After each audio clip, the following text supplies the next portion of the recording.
আসসালামু আলাইকুম। কেমন আছেন আপনারা সবাই? চলে আসলাম নতুন আরও একটা ভিডিও নিয়ে। এই ভিডিওতে আমি মাখিয়েছি মজাদার করে চিড়া মাখা। চিড়া মাখা মাঝে মধ্যেই আমি বানাই, কিন্তু সেদিন চিড়া মাখাটা একটু স্পেশাল ছিল আমার কাছে এই কারণে যে চিড়া মাখাটা বানানোর জন্য যে চিড়াটা আমি ব্যবহার করেছি সেটা আমি বাসায় ভেজে নিয়েছি। বাহির থেকে চিড়া ভাজা আমি কিনে নিয়ে এসি, সেই চিড়া ভাজাগুলো মাখাই, কিন্তু সেই চিড়া ভাজাগুলো একদম ডুবো তেলে ভাজা হয়। তেল মানে একদম ভর্তি থাকে, তেল চিপচিপে থাকে চিড়ার মধ্যে।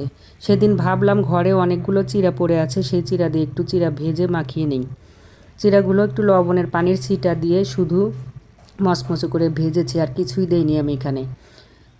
তারপরে বেশি করে কাঁচামরিচ, পেঁয়াজ, লেবু, শসা, টমেটো কেটে এটা হাতে মাখিয়ে নিলাম। খেতে এতটাই মজা হয়েছিল। আর আমি চানাচুরের পরিমাণটা সবসময় এটা মাখানোর সময় বেশি করে দিই, অর্ধেক চিড়া অর্ধেক চানাচুর প্রায় এরকম দেই।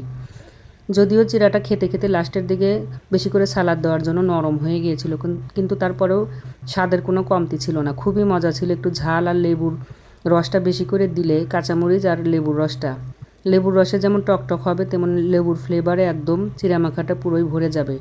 এরকম চিড়া মাখা খেলে দেখা যায় অনেকক্ষণ আর ক্ষুধাও লাগে না। আবার এটা খুবই সন্ধ্যার নাস্তা হিসেবে মজাদার একটা খাবার। আর এটা খাওয়ার শেষে শুধু এক কাপ চা, আর তো কিছুই দরকার নেই। আমার ছেলে মেয়েকে এভাবে চিড়া মাখিয়ে দিলে ওরা খেতে অনেক পছন্দ করে, এই কারণে আমি মাঝে মধ্যে চিড়া মাখাটা বানাই।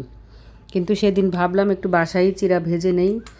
এখন থেকে ভাবছি আর চিড়া বাহির থেকে নিয়ে আসবো না। ভাজার পরে আমার নতুন আর একটা অভিজ্ঞতা হলো যে ঘরেই তেল ছাড়া চিড়া এভাবে ভাজলে সেটাই মজা আরও বেশি, এবং এটা স্বাস্থ্যকরও বেশি। ডুবো তেলে চিড়া ভাজা সেটা দেখা যায় যে খেলে বেশি পরিমাণে গ্যাস হয়, এটাই ভালো। খুবই মজা করে সবাই মিলে চিড়া মাখাটা বিকেলবেলা খেয়ে নিলাম, এবং এই মাখানোটাও অনেক দারুণ ছিল। কিন্তু একদম লাস্টের দিকে এসে ছালাতের জন্য চিড়াগুলো নরম হয়ে যায়। প্রথমের দিকে মশমশা থাকলেও লাস্টে একদম নরম হয়ে যায়। তারপরে আলহামদুলিল্লাহ সবাই মজা করে খেয়েছি এটা। ভিডিওটা এ পর্যন্তই।